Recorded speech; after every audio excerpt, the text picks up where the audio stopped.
What is up? This is your LA in a minute. And Catalina is home to more than 4,000 people who enjoy being the only island residents in Los Angeles County. But if things would have evolved a little bit differently in 1972, the residents of Catalina would be Mexican because the Brown Berets actually claimed the island for Mexico. Let's get into it.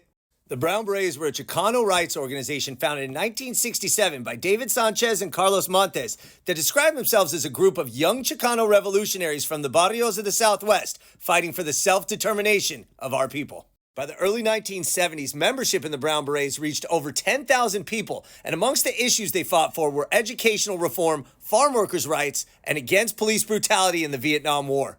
And on August 30th, 1972, 26 members of the Brown Berets landed on Catalina Island, led by leader and founder David Sanchez, boldly declaring that the island rightfully belonged to Mexico.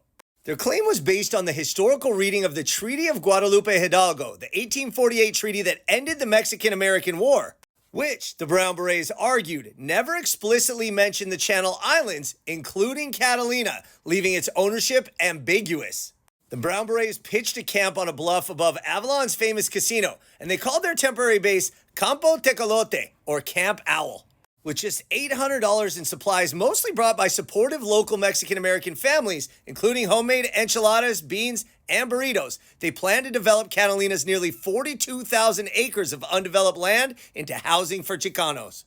This was an act of peaceful occupation intended to spotlight Mexican-American disenfranchisement. The presence of the Brown Berets quickly stirred controversy. While many Mexican-American residents offered support and aid, others reacted with suspicion and hostility, saying the act was an act of treason.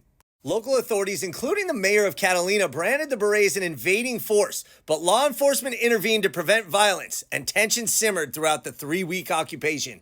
By September 22nd, the Brown Berets faced an order to leave for violating local camping ordinances, and they peacefully ended their occupation. And though the occupation ended without gaining Catalina Island for Mexico, it remains a powerful symbol of Chicano activism and the ongoing struggle for recognition and justice in Los Angeles County and beyond.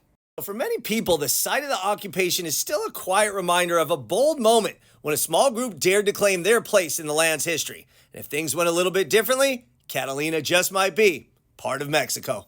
All right, LA, it's been a minute.